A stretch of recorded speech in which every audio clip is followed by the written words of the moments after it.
면접론입니다. 면접을 본다라고 해서 면접이라고 얘기하는 것은 말 그대로 클라이언트와 관계 형성을 해서 이제 거기에 문제를 해결하기 위해서 이야기하는 것들이 이제 면접론이겠죠. 그래서 이제 면접을 어떻게 할 거냐 이런 것들에 이제 초점을 두게 되는데요. 자, 면접이라고 하는 거 우리가 쉽게 생각하면 뭐 아르바이트를 한다 그 면접을 하는 것도 생각하셔도 됩니다. 그래서 아니면 취업을 하기 위해서 면접을 하는 거, 그럼 대학 입학을 하기 위해서 면접을 하는 거, 그런 것들이 이제 면접이다라고 보면 되는데요. 자, 맥락이나 세팅을 가지고 있습니다. 그래서 어떤 방향이라든지 어떤 것을 하겠다, 내가 이것을 하겠다, 저런 걸 하겠다라고 딱 정해져 있다라는 거예요. 그래서 맥락이나 세팅을 갖고 있어서 움직이게 되는 거죠. 그리고 우리가 쉽게 생각하면 세팅이다라고 얘기하는 건 이렇게 생각해도 돼요.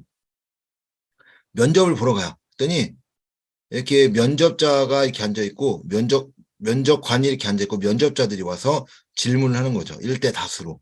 이런 것들이 이제 세팅이 돼 있다는 거죠. 딱 누가 오더라도 계속 그 자리에 앉아서 보는 거다라고 얘기하는 거죠. 그래서 클라이언트 서비스 제공하는 특정한 기관도 있고 면접의 내용 이런 특정 사항들이 한정돼 있어서 물어보는 거죠. 사회복지 기관으로 했지만 면접을 볼 때 딱 그 면접관이 물어보는 면접 내용들이 다 정해져 있잖아요. 그리고 나서 면접을 보게 되는 것 이런 것들이 세팅이나 맥락을 가지고 있다라고 이야기하는 겁니다. 자, 두 번째 목적과 방향입니다. 자, 우리가 면접을 우연히 만나서 이런 이야기하는 것이 아닙니다. 자, 그래서 구체적 목적을 달성하기 위해서 국제적 목적을 달성하기 위해서 하는 행위들이지 그냥 친구들 만나서 이야기하고 뭐 정보 이런 것들은 아니다. 그래서 어떻게 할 거냐. 자, 목적이 있겠죠. 예를 들어서 그 면접관과 면접자다라고 면접관은 우리에서 일할 좋은 일꾼을 뽑으려고 하는 거고 면접자는 난 여기 뽑히려고 하는 거고 이런 목적들이 있고요. 방향들 어떻게 할 거다라는 방향들을 가지고 움직이게 된다라고 이야기합니다. 자, 세 번째 계약에 의합니다. 계약서를 써요. 우리가 몇 날 며칠 어떻게 모여서 어떻게 하겠다라고 얘기하는 것처럼 계약서를 작성하게 됩니다. 그래서 면접은 클라이언트와 사회복지 목적 달성이나 일련의 과정에 합의한 거예요. 언제 어떻게 하겠다 이런 합의한 상태에서 진행이 된다라고 얘기하는 거죠. 그래서 우리가 쉽게 생각하는 게 이 시간에 어떻게 월요일부터 금요일까지 10시부터 5시 이게 약속이 되어 있는 것처럼 이런 계약에 의해서 이런 면접은 운영이 된다라고 이야기합니다. 자, 면접에는 특별한 역할 관계가 있습니다. 면접관, 그다음에 이제 면접자 있는 거잖아요. 자, 면접자와 피면접자에게는 정해진 역할이 있다는 거죠. 면접자는 면접자, 자, 피면접자, 뭐 면접관, 뭐 면접자고 면접관 이렇게 얘기한다고 하면 뭐 하는 거예요? 면접을 보려고 하는 사람은 나 여기 뽑히려고 하는 거고 면접관은 어떤 좋은 사람들, 우리의 내용이 맞는 사람들 뽑으려고 하는 행동들을 하게 되는 거죠. 그래서 관계가 있다라는 거예요. 역할이 있다라는 거죠. 그래서 뽑으려고 하는 사람, 뽑히려고 하는 사람 이런 사람들이 상호작용을 하면서 그런 것들을 움직이는 것이 면접이다라고 이야기합니다. 자, 면접은 공식적 활동입니다. 비공식적으로 만나서 무언가를 하는 것들이 아니라 공식적인 절차에 의해서 만들게 되는 것이 이 면접이다라고 이야기할 수 있습니다. 자, 면접은 목적의 단계마다 달라집니다. 이게 뭐냐면, 자, 우리 사회복지 현장에서 그 면접을 합니다. 면접을 보고 있는데, 1회기, 2회기, 3회기, 4회기 하면 1회 때 다르고, 2회 때 다르고, 2회 때, 5회 때, 뭐 10회 때 다 다르겠죠. 이때마다 목표를 다시 설정할 수 있어요. 그래서 목적은 설정해 놓고 거기에 맞는 세부 목표들을 새로 결정해서 실행을 하게 된다는 거죠. 그래서 목적은 단계마다 조금씩 달라진다라고 이야기할 수 있습니다. 왜 그러냐면 변화됐잖아요. 변화됐는데 우리가 처음에 계획했을 때는 1만큼 변화될 거야 라고 생각했는데 봤더니 뭐예요? 4만큼 변화되고 5만큼 변화되고 이럴 수 있겠죠. 그래서 그때그때마다 뭐요? 목적을 바꿔야 되는 상황들이 생길 수 있다라고 이야기합니다. 자, 우리 면접에 기술이 있어요. 그리고 면접의 목적들 이런 게 있다면 면접에 기술이 있습니다. 어떤 기술들이 이루어지는지 좀 봐야 되겠죠. 자, 첫 번째 분위기 조성 기술입니다. 자, 면접을 보는데 분위기가 잘못되어 있으면 망해버릴 수 있겠죠. 그러니까 면접을 볼 수 있는 편안한 분위기를 느낄 수 있어야 돼요. 자, 오늘 오늘 밖에 모르겠어요. 밖에 나가질 않았고 좀 이따 나가봐야 되긴 하는데 날씨가 어떨지 모르겠네요. 그래도 어쩔지 모르다 추울 거란 말이에요. 자, 춥다고 생각합니다. 저 어제도 그저께 진짜 추웠었는데, 자, 이 춥다고 생각하는데 뭐라고 할 거냐? 추운데 갔더니 아이스 아메리카노를 줍니다. 아이스 아메리카노 줘. 아우, 추운데 좀 따뜻한 거 좀 주지. 이런 생각할 수 있겠죠. 여름에, 정말 더운 여름에 갔더니 핫초코 주고 있어요. 아, 이 뜨거운데, 더운데 시원한 거 좀 주지. 이러면 그때부터 면접을 보고 싶은 마음이 없어진다라고 얘기합니다. 기분이 상해버려요. 그래서 편안한 분위기를 받을 수 있도록 해주는 게 면접의 기술입니다. 자, 분위기 조성 기술이에요. 두 번째, 관찰 기술. 관찰할 수 있어야겠죠. 클라이언트가 어떤 행동을 하는지 이런 것들을 잘 기울여서 봐야 됩니다. 그래서 언행일치가 안 될 수 있어. 말과 행동이 안 맞을 수 있기 때문에 그런 것들을 잘 관찰하는 것이 중요하다. 그래서 관찰의 글을 이해하는 거고요. 경청 기술, 잘 듣는 거죠. 클라이언트가 아라고 하면 아라고 잘 알아듣는 것이 경청 기술이에요. 자, 우리 세 번째가 해석 기술입니다. 클라이언트가 어떤 이야기를 해요? 그러면 그 이야기를 잘 알아들을 수 있는 것이 중요하다라고 이야기할 수 있겠죠. 그래서 클라이언트가 한 이야기들을 잘 발견해서 깨달을 수 있도록 하는 것이 해석 기술. 클라이언트 잘 이해됐죠? 그 문제는 이렇게 생겨서 생긴 겁니다. 라고 이야기하겠죠. 그런 것들처럼 이야기하는 것이 해석 기술이다라고 이야기합니다. 자, 질문 기술이 있어요. 질문은 두 가지입니다. 개방형 질문과 폐쇄형 질문. 자, 개방형 질문은 말 그대로 개방, 열려 있어요. 자신의 생각을 이야기할 수 있는 것이 개방형 질문. 오늘 점심 식사 뭐 하셨어요? 라고 얘기하는 거죠. 그러면 나 뭐 먹고 뭐 먹고 뭐 먹었어요? 라고 얘기할 수 있겠죠. 폐쇄형 질문은 그냥 정해진 정답을 이야기하게 만드는 것이 폐쇄형 질문이에요. 오늘 점심 드셨어요? 네, 아니요. 이거밖에 없겠죠. 이런 것들이 폐쇄형 질문. 자신의 생각은 필요 없어. 그냥 긴지 아닌지 제한된 대답이 나오게 만드는 것이 폐쇄형 질문입니다. 자, 직접 질문이 있습니다. 직접 질문과 간접 질문. 직접 질문은 홍길동아, 너 오늘 점심 먹었어? 라고 얘기하면 홍길동이 네, 저 오늘 점심 먹었어요. 라고 이야기할 수 있겠죠. 이게 직접 질문이요. 왜? 홍길동은 직접적으로 질문을 받았다는 느낌을 받았기 때문이죠. 간접 질문은 자, 점심 먹었어요? 라고 하면 이게 나한테 얘기하는 건지 누구한테 얘기하는지 잘 모르겠죠. 즉 질문을 받았다는 느낌을 받지 못하는 질문이 간접 질문이에요. 즉 그러니까 무슨 문제예요? 대답을 하지 않는다라고 얘기하는 거죠. 근데 직접 질문 내가 받았다는 걸 알기 때문에 어떻게 해야 돼요? 직접 대답을 해야 되겠죠. 그것이 바로 직접 질문과 간접 질문이다. 자, 표현 촉진 기술이 있습니다. 자, 표현 촉진 기술은 말 그대로 표현을 잘 할 수 있도록. 자, 이런 거 있잖아요. 우리 커피숍이나 이런 데 가면은 여성들 이제 모여갖고 한 3~4명 모여갖고 이야기하는 거 보면 되게 재밌어요. 내가 들으려고 들은 건 아닌데, 들려요, 그냥. 맞아. 박수도 치고 막 옆에서 그냥 이야기할 수 있도록 막 얘기를 하고, 맞아.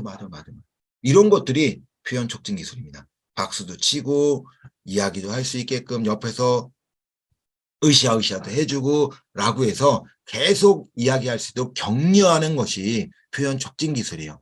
표현할 수 있도록 계속 이야기하는 거죠. 그래서 클라이언트의 정보를 노출을 촉진시키기 위해서 계속 그랬어요? 그래서 어떻게 했어요? 정말 힘들었겠어요. 그거 어떻게 이겨냈어요? 그랬어요. 뭐 이렇게 이제 얘기하는 것들이 다 표현 촉진 기술이다라고 이야기합니다. 자, 초점화 기술, 이거 재초점화, 초점화. 아까 직면이 있었죠. 초점화, 재초점화. 똑같아요. 중요한 단어입니다. 자, 이게 뭐냐면 우리가 쉽게 하면 주제로 되돌리는 겁니다. 기술이 이 재초점화 기술이에요. 말 그대로 뭐예요? 삼천포로 빠졌어. 삼천포로 빠져서 다시 주제로 되돌리는 것들. 자, 어머니가 아버지 문제로 와서 아버지 얘기 막 하다 갑자기 아들 얘기하고 있어요. 아들이 뭐 어쩌고 저쩌고, 아들이 어쩌고 저쩌고, 아들이 어쩌고. 어머니, 아들 얘기 그만하시고요. 자, 이제 아버지 이야기 좀 해주세요. 라고 이야기하는 것이 재초점화 기술이다. 또는 초점화 기술이다. 라고 이야기합니다. 그래서 시간을 최대한 효과를 가지기 위해서 주제와 벗어난 불필요한 경우 시간 낭비를 막기 위한 것, 주제로 되돌리는 기술, 이것이 초점화 기술이다. 자, 직면, 직접적으로 면상을 보고 이야기하는 거라고 그랬어요. 그래서 어떻게 하느냐. 자신이 말한 이야기와 말이, 행동이 맞지 않을 수가 있어요. 맞지 않을 때 그것을 어떻게 맞게끔 하는 것이 직면이죠. 자, 어머니, 저번에는 체벌이 안 된다고 하셨는데 이번에 체벌을 하셨다고요. 어떤 것이 맞는 거예요? 라고 물어보는 거, 이것이 바로 직면이다. 그래서 사고를 직접적으로 지적하는 기술이에요. 그러니까 직접 면상에 대고 지적하는 기술이 직면이다. 그래서 이거 라포 형성이 된 이후에 사용할 수 있습니다. 자, 요약 기술. 자, 요약 기술 이런 거죠. 자, 어머니, 3회기까지 끝났어요. 3회기 끝났는데 지난 시간까지 이런 이야기들을 했었습니다. 자, 오늘은 이런 이야기를 할게요. 라고 이야기하는 것이 요약 기술이에요. 기존까지 있었던 것을 잠깐 짤막하게 짧게 수정해서 이야기해주는 요약 기술. 자, 사적 기술이 있습니다. 사적 질문. 자, 사회복지사랑 클라이언트의 문제를 해결하기 위해서 공적인 자리잖아요. 그러니까 공적인 사유를 하는 건데 그렇게 하는 것이 아니라고요. 사적 질문을 사용한다는 거죠. 그러면 안 된다. 그래서 사적 질문이 나오면 어떻게 할 거냐라고 얘기하는 거죠. 그래서 사적 질문이 나오면 그 문제에 대해서 대답을 살짝 해주고 다시 주제로 돌아와라 라고 얘기하는 것이 사적 질문이다라고 이야기하는 거죠. 자, 우리 예를 들어서 제가 이제 A라는 사람하고 아들에 대해서 막 면접을 보고 있어요. 상담을 합니다. 자, 이야기해요. 선생님은 결혼하셨어요? 네, 결혼했습니다. 9살짜리 아들이 있어서 어머니 마음 100분 이해합니다. 이렇게 얘기하는 거랑 결혼도 하지 않고 아들이 없는 사람이 그런 이야기 하는 건 어때요? 듣는 것부터 이야기할 수 있겠죠. 조금 내용이 달라질 수 있다라고 이야기하는 겁니다. 그래서 사적 질문은 그 주제에서 같은 내용이다라고 하면 이야기를 해주고요. 주제에서 벗어난 이런 거 있겠죠. 선생님 전화번호 좀 주세요. 선생님 여자친구 있어요? 선생님 남자친구 있어요? 만지 이런 문제들, 이런 질문에 대해서는 대답을 하지 않는 것이 좋습니다. 자, 명료화가 있습니다. 명료화라는 단어도 좀 잘 알고 있어야 되는 기법 중 하나예요. 자, 명료화라고 하는 것은 촉진 기술하고 좀 비슷해요. 표현 촉진 기술하고 좀 비슷한데, 자, 이게 뭐냐면, 촉진 기술하고 똑같다고 생각하지 마세요. 똑같지 않습니다. 자, 이게 뭐냐면, 이 명료화라고 하는 것은 클라이언트가 이야기를 막 해요. 클라이언트가 막 이야기한 내용을 듣고 사회복지사가 이해가 안 돼. 왜 이해가 안 되지? 라고 하면 다시 어머니가 이야기한 게 요런 뜻으로 이야기하신 거죠? 라고 되물어보는 거야. 되물어보는 방법. 왜? 내가 사회복지사가 이해한 것이 맞나? 생각을 할 수 있겠죠. 내가 맞는, 잘못 이해하면 안 되니까. 클라이언트에 이야기한 게 맞는지 사회복지사가 다시 한번 되물어보는, 아니면 구체적으로 이야기를 표현하도록 하는 방법. 이것이 바로 명료하다라고 이야기합니다. 그래서 클라이언트가 이야기를 잘 이해하고 있는지 다시 물어보거나, 또는 내용 자체가 조금 이상한 거예요. 그래서 그게 잘 안 맞을 때 추상적이거나 혼란스러운 경우 구체적으로 표현할 수 있도록 하는 것이 이 명료하다라고 이야기합니다. 그래서 초점화, 직면, 명료화 요 기술들은 좀 잘 알고 있어야 됩니다. 자, 문제를 보도록 하겠습니다. 자, 다음을 설명하는 면접 기술은, 자, 면접 기술이네요. 자, 클라이언트가 보여준 언행들의 의미와 관계에 대한 가설을 제시한다. 어머니, 그런 것들이 이렇게 됐다라는 건가요? 이렇게는가요? 자, 클라이언트가 자신의 행동, 감정, 생각을 새로운 시각으로 볼 수 있게 한다. 1번 해석. 자, 2번 요약. 자, 해석이라고 하는 것은 클라이언트의 상태를 이런 겁니다. 그거에 대한 해석을 해주는 거죠. 내용에 대한 해석해 주는 거예요. 자, 요약. 지금까지 이렇게 했습니다. 라고 보는 것이 요약이죠. 자, 직면. 직접적으로 면상해 보고 이야기한다. 라고 얘기했던 것이 직면이었어요. 그래서 언행일치가 안 될 때 사용한다고 그랬죠. 자, 관찰. 그 클라이언트가 어떤 내용을 이야기하는지 보면서 이해하는 것, 관찰. 자, 초점화가 뭐예요? 방금 이야기한 것처럼 재초점화, 주제에서 벗어난 이야기를 할 때 다시 주제로 돌아오는 것, 이것이 바로 초점하다라고 얘기했죠. 자, 가설을 제시하고 새로운 시각으로 볼 수 있게 하는 것, 정답은 1번입니다. 이거는 해석에 대한 내용이죠. 너 상태가 이래. 그러니까 이렇게 들어가는 거야. 라고 얘기하는 거죠. 아, 그렇구나. 내가 처음에는 이런 생각을 했었는데 그 이야기 들으니까 그렇게 될 수 있는 것 같아요. 라고 이제 이야기할 수 있겠죠. 이거는 해석에 대한 내용입니다. 자, 면접을 위한 의사소통 중 클라이언트가 혼란스럽고 갈등이 되는 느낌을 가려내어 분명히 해주는 기술은 아, 이야기가 뭔 소리인지를 또 모르겠네 라고 얘기하는 거죠. 막 이야기하는데 못 알아듣겠어. 아, 왜 자꾸 이런 얘기를 하지? 왜 이게 뭐라고 왜 이야기를 하는 거야? 왜 이야기를 하지? 어머니, 지금 이게 이야기하는 게 맞는 거예요? 어머니가 말씀하시는 게 이게 맞는 거예요? 라고 물어보는 거. 이런 기술이요. 뭐예요? 명료하죠. 혼란스럽고 뭐 추상적이고 혼란스러울 때 구체적으로 표현하게 만드는 게 명료화 있잖아요. 자, 재명령, 부정적인 감정을 긍정적으로 보게 만드는 것. 이것은 재명령입니다. 재보증, 보증, 다시 믿어주는 것. 괜찮아, 괜찮아. 신뢰를 표현하는 것이 재보증입니다. 자, 세분화가 뭐예요? 나눠버리는 게 세분화죠. 세분화. 자, 모델링, 보고 배우는 것. 행동 수정할 때 썼었죠. 모델링, 반두라가 했던 인행사에 했던 모델링에 대한 내용입니다. 그래서 정답은 4번입니다. 명료화, 혼란스럽고 추상적인 개념을 할 때 다시 물어보는 기술, 명료화입니다. 자, 면접에서 피해야 될 질문이 기술이 아닌 것은 자, 피해야 된대요. 면접을 볼 때 이런 기술들은 피해라. 자, 1번 개방형 질문. 아니죠. 개방형 질문과 폐쇄형 질문. 요거는 꼭 사용하는 기술이 이 면접 기술입니다. 질문 기법이에요. 개방형, 폐쇄형 질문을 잘 사용해야 되겠죠. 피해한 질문이 아닌 거니까 정답은 1번이네요.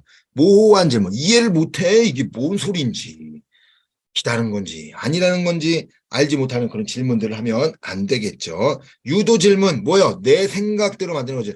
야, 엄마가 싫다는 거잖아. 맞지? 엄마가 맨날 그거 해주니까 싫은 거 아니오? 엄마가 그런 거 아니야? 이렇게 이제 계속 유도하는 거죠.